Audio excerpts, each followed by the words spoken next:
Dear God, I do not want to be like those that attack me. I never want to be a Marjorie Taylor Greene, who has never met me, but has allowed her spirit to be filled with hate. How does this woman, who has the honor of being a leader in my state, how is it that she has not reached out to me? She can tell me, I don't agree with anything you're doing, but I do not agree with people threatening your life or the life of your family. That is conduct that is wrong and intolerable, and as a leader, I shall not stand for it. How did such a woman come to think that it was normal and normalized that another woman was worthy of such cruelty? I would never wish for her to have the experiences of the threats that I received, the derogatory name calling, the being doxxed multiple times. Hey there, guys. Welcome to the channel. So, guys, it's starting. Trump indictments, they're starting to crumble, man. One by one, little by little. And even Obama's people are starting to turn on Georgia DA Fani Willis. And if you guys aren't up to speed, don't be fooled by the open. She has not been attending the Hillary Clinton School of Preaching, and she hasn't left her job just yet. But our friend Fanny, she does have some real problems. You know, she allegedly hired her married lover, who has never tried a case before. The guy was an injury lawyer before any of this. And, you know, nothing against injury law, but I don't think it's normal. I don't think under normal circumstances that you walk out of an injury law practice to become the highest paid prosecutor in Georgia history and try the most famous RICO case in American history. That just doesn't make sense, you know. And forget about, you know, any of his secret meetings with Biden administration officials before they even charged Trump. A lot of it just doesn't feel right. And now, the always upright, the always honorable Fani Willis, she's not only subpoenaed in the poor guy's divorce case, but she's watching her career-building Get Trump case just implode right before her eyes. And of course, that excites her to start making the black church speaking circuit to convince the world that the only thing that she's ever done wrong was become a successful black woman. And of course, thinking people aren't buying it. And surprisingly, some of those thinking people, they even have Obama ties. And technically it is possible to bill 24 hours in a day, of course. I have never met an attorney ever, and I don't think anyone I know has ever met an attorney who has billed 24 hours in a day. And this 24 hours in a day isn't being billed to a private client, it's being billed to the taxpayers of Fulton County. No doubt the 127-page legal filing from Trump co-defendant and former campaign official Michael Roman has been fodder for gossip. But noticeably missing was any direct evidence of an improper relationship. Bad optics is something Willis has already been reprimanded for once, when she held a political fundraiser for a political rival of one of the case's co-defendants. I don't know that it's an actual conflict. It's a what are you thinking moment. The optics are horrific. Persecution, not prosecution, is a theme the former president has tried to get to stick in all of his cases. This is a political witch hunt. After allegations of the Willis-Wade romance surfaced, Trump again seized at the chance to appeal himself as the victim of a witch hunt. And wonderful defense attorneys, and there are a lot of them that are left in this case, I could absolutely guarantee you they're going to avail themselves of that. I'd tell her to get out of the case. I really think that this type of case, with these allegations, this case is bigger than any one prosecutor. And I think probably to preserve the case and to show that what's of most importance to her is the facts of the Trump case as opposed to her political career, if you will, at this moment. If the world wasn't already watching Fani Willis's every move, they likely are now. Everyone that we've spoken to in the legal community says if these allegations are true, the optics are just horrible. When Fani Willis leveled this indictment against the former president, the expectation of those around her, Anderson, was that she would be flawless in her prosecution, or at the very least not make unforced errors like this, if they are true. Anderson? Nick Valencia, thanks very much. We'll continue to follow that. At the start of... Yeah, so you guys see that. I mean, guys, there is so much going on with this case that just doesn't pass the smell test. And here's the thing. Why can't Democrats, or really, why can't any government official anywhere do anything that doesn't just completely ooze corruption? I mean, come on. If your entire premise, your entire case is that Donald Trump is corrupt and he's got to be stopped and you're the one to stop him, don't you think that you'd make pretty damn sure that you didn't also look, act, seem, and sound corrupt? I mean, that just makes sense. I mean, just stay out of the corruption game while you're going after corrupt people, allegedly corrupt people, and it should be good. But, if this case falls apart, and I think that it will, that's why. It's going to be because of legal tricks, conflicts of interest, unconstitutional, probably illegal actions by the prosecution. And they will have done it to themselves. And honestly, Fanny knows it. Fanny knows that it's already fallen apart. And that's why she's trying to get out ahead of this. She's already setting the stage for the freaking race card, if you can believe that. How abhorrent is that? And she doesn't believe that. She doesn't believe this nonsense I'm about to show you. But she expects mushy-brained victims of propaganda to believe that anyone who would dare question her tactics or her motivations, her ethics, or even her morality in allegedly sleeping with a married man and then hiring him, well, they're only questioning that because she's black.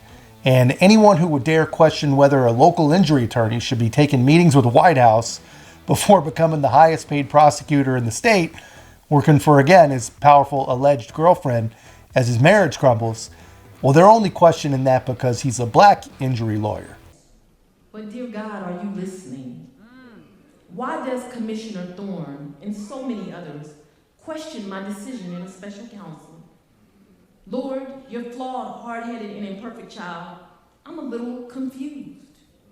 I appointed 3 special counsel, as is my right to do, paid them all the same hourly rate. They only attacked one. I hired one white woman, a good personal friend and great lawyer. A superstar, I tell you. I hired one white man, brilliant, my friend, and a great lawyer. And I hired one black man, another superstar, a great friend, and a great lawyer.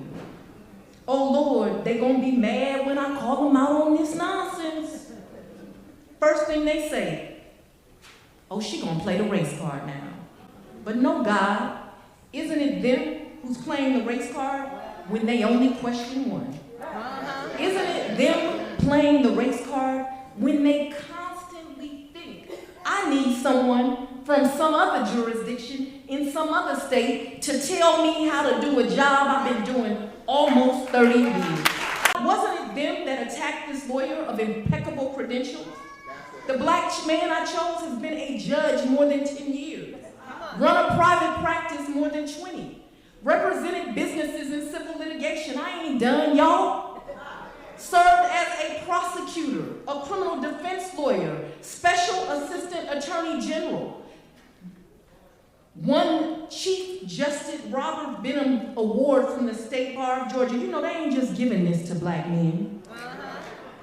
How come, God, the same black man I hired was acceptable when a Republican in another county hired him and paid him twice the rate? Come on. Oh, y'all ain't hear me. Come on. In another county, the elected official has the authority to pay him twice the rate.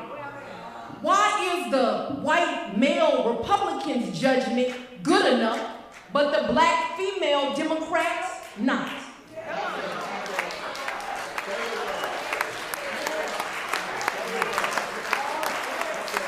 Now please hear me. I'm not criticizing his judgment. The people of his county elected him to make that decision. In fact, let me put it on the record. He's someone I respect because he was always willing to hire diversity. He was just looking for quality. I don't care political party. They care about it. My only question is, why is it questioned me? Lord, now I want to be clear. All 3 of these special counselors are superstars. But I'm just asking God, is it that some will never see a black man as qualified, no matter his achievements? What more can one achieve? The other 2 have never been judges, but no one questions their credentials. I'm just saying. Guys, this is absolutely crazy. This is insane. And you know, there are a ton of people, and we all know the type. We see them in the chat here, They believe this stuff. They don't really know what's going on with any of these Trump cases. They never took the time to research any of the constitutional questions on their own. They probably actually don't have any questions. They never took the time to understand the players and come to anything that might resemble their own conclusion on what could really be going on. You know, they're the kind of people, they really do believe that Sidney Powell confessed, is ready to testify against Donald Trump, and wrote a heartfelt letter of confession and apology to the people of Georgia. And they believe all this because Rachel Maddow told them so. That she told them that's what happened, and they believe it. And all they know is Orange Man bad. He tried to steal the election, must be stopped. He'll do it again. When in reality, Powell pled to nothing more serious than a simple DUI. Has zero valuable testimony to give. And the letter that she wrote, spilling her guts, was handwritten scribble that said, "I apologize to the people of Georgia for my involvement in count 15. Yet people believe every word that they hear. Anyway, that's not what this is about. My point is, I hope that the people who really aren't paying attention, but are supportive of these like malicious prosecutions, because they believe that the good guys are good and what they're being told is true. I hope that they see this, and I hope that they really start to question, you know, are these really good people? Do they really have good motives? Do they have good intentions? Because I think if they question it, there's no way that they end up supporting any of this. You know, they definitely won't buy this craziness that anyone who has a problem with you paying your alleged boyfriend with their money and then going on extravagant trips with them is a racist. No one is going to buy that. All the glory I receive, it's his grace, not a perfect me. We are at a time in history, people. Hear me on this. We are at a time in history when you can no longer sit back and just let other folks do it. You cannot expect black women to be perfect and save the world. The Lord is completing us. We are not perfect. We need your prayers. We need to be allowed to stumble. We need grace. With that kind of support, we will move mountains and do Jesus' will.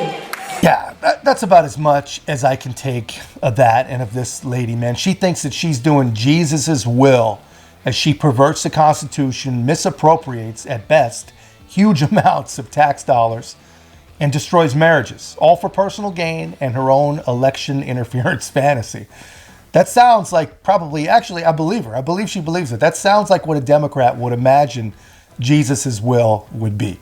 And, you know, just to address her point that the only people questioning her motives are bigoted, does she not recognize that those very same people are raising very, very similar concerns about Jack Smith? Very, very, very white Jack Smith. But anyway, they all think that we're stupid. You know, when in reality, only an alleged 81 million of us are stupid. And many of them, they're quickly being reformed. But all joking aside, you know, Democrats depend on low information, low IQ voters. And the good thing, I think, about what a lot of these people are doing right now is that it's getting pretty damn impossible to not pay attention. It is getting to the point, I think, that, you know, where it's almost impossible to be a low information voter. You either see what's going on and it disgusts you, or you see what's going on and you're just a means justify the ends, vote blue no matter who, tribalist zombie. And we're quickly getting to the point where those really are the only two options. But anyway, that's just my take, guys. Let me know yours in the comments. And if you haven't already, don't forget to like, comment, subscribe. Most importantly, share the channel. We'll see you in the next one.